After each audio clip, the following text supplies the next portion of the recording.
Hola y bienvenidos a este nuevo análisis. Hoy tenemos por delante una auténtica historia de detectives médicos. Vamos a hablar de una enfermedad que a primera vista parece una sopa de letras indescifrable, la leucemia mieloide aguda, o LMA.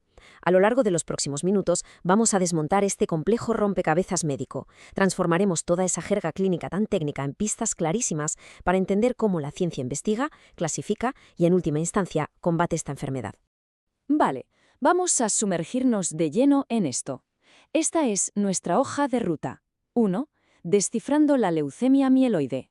2. El sistema clásico FAB. 3. La actualización genética de la OMS. 4. Los factores que dictan el pronóstico. Y 5. El camino a la remisión. Sección 1. Descifrando la leucemia mieloide. La escena del crimen. A ver, pensadlo un momento, porque es una pregunta fascinante. A diferencia de otros tipos de cáncer, a los que solemos estar más acostumbrados, a la LMA no se le asignan las clásicas etapas o estadios basados en el tamaño de un tumor. ¿Por qué? Pues porque por lo general no forma masas tumorales sólidas. Afecta a toda la médula ósea del cuerpo y a veces se propaga al hígado y al bazo. Es un desafío investigativo único para los médicos. Básicamente, no hay un bulto que examinar. El problema está circulando por todo el sistema. Y esto lo ilustra a la perfección. Imaginemos la médula ósea como una inmensa fábrica microscópica. Para que os hagáis una idea del volumen de trabajo, esta fábrica produce cientos de miles de millones de células nuevas cada día. Y lo que estamos viendo es su plano de diseño. Aquí nacen todas nuestras células sanguíneas. Pues bien, la leucemia mieloide aguda es, en esencia, lo que ocurre cuando células precursoras muy específicas de esta cadena de montaje se averían. Las formas inmaduras de las células empiezan a multiplicarse sin control alguno y terminan bloqueando la producción de las células sanas. Pasamos a la sección 2, el sistema clásico FAB, el interrogatorio clásico. Ahora, lo realmente interesante de esto es cómo, allá por los años 70, los médicos actuaban como detectives de la vieja escuela. Un grupo de expertos franceses, estadounidenses y británicos unieron fuerzas para crear la clasificación FAB. Su método, mirar directamente la evidencia visual. Se dedicaban a observar las células bajo el microscopio, tras teñirlas para evaluar de qué tipo de célula había surgido la leucemia y, muy importante, cuán maduras eran esas células. Era pura observación deductiva. Y así es exactamente como organizaron todo este caos, desde el subtipo M0 al M7. Fijaos, de la M0 a la 5, la leucemia arranca en los precursores de los glóbulos blancos. Pero luego tenemos la M6, que empieza en las formas tempranas de los glóbulos rojos, y la M7 en las células que producen las plaquetas. Esto es clave, porque dependiendo del lugar exacto donde se produjera el fallo en la fábrica, el pronóstico variaba drásticamente. Pero ojo, dentro de este sistema de clasificación hubo un hallazgo que fue una auténtica locura, el subtipo M3. Encontrar esta pista visual específica supuso un avance monumental. La razón, se descubrió que este subtipo concreto responde maravillosamente a los retinoides, que son, básicamente, medicamentos derivados de la vitamina A.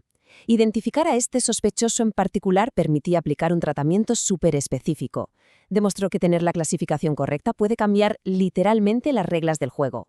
Sección 3. La actualización genética de la OMS. La criminología del ADN. Fijaos en este contraste porque es fundamental. El sistema FAB sigue siendo tremendamente útil y se usa a diario, pero tenía un punto ciego importante. No tenía en cuenta factores vitales que afectan directamente al pronóstico. Así que la Organización Mundial de la Salud actualizó las herramientas del investigador, incorporando la genética y el historial completo del paciente. Básicamente, pasamos de preguntar simplemente cómo se ve esta célula a preguntar qué nos dice el código de barras genético de esta célula. Vamos a ver cómo todo esto se estructura en las amplias categorías de la OMS. Ya no solo importaba la forma de la célula, sino toda su historia. Se empezaron a plantear cuestiones como: ¿hay más de un tipo de célula mieloide involucrado? ¿Es posible que la leucemia sea el resultado de una quimioterapia previa por otro cáncer distinto? Al hacerse estas preguntas, la medicina moderna demostró que necesita absolutamente todo el contexto del paciente para resolver el caso con éxito. Sección 4. Factores que dictan pronóstico. Las pistas predictivas. Estas son, sin duda, las huellas dactilares biológicas del cáncer. No todos los pacientes presentan cambios en los cromosomas, pero cuando están ahí son definitivos. Por ejemplo, ciertas translocaciones, que son intercambios de material entre los cromosomas 8 y 21 o 15-17, son pistas de un pronóstico favorable. Son buenas noticias. Por el contrario, si falta parte de los cromosomas 5 o 7, eso indica a los médicos que esa leucemia en particular va a ser mucho más agresiva.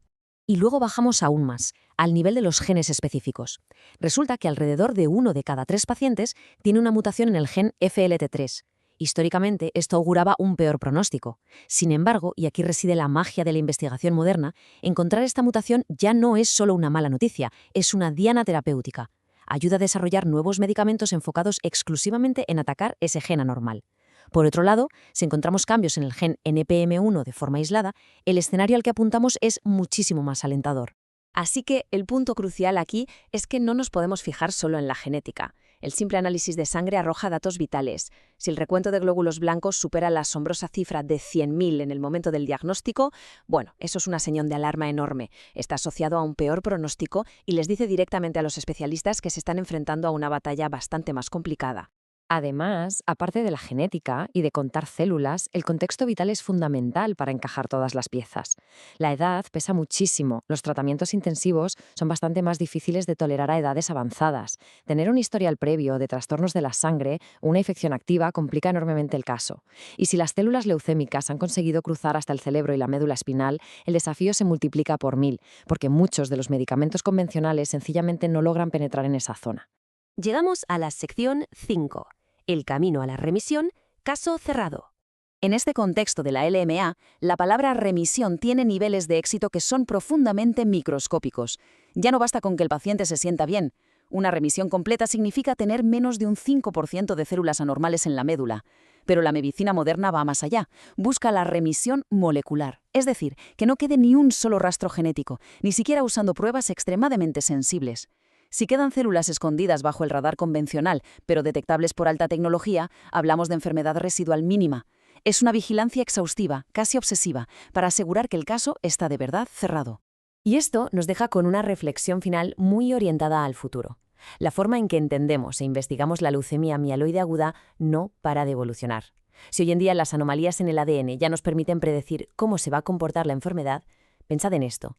¿Cuánto falta para que las terapias genéticas hechas totalmente a medida reescriban de principio a fin el manual del detective médico? Es un horizonte verdaderamente fascinante. Gracias por acompañarnos en este análisis detallado para descifrar juntos la LMA. Hasta la próxima.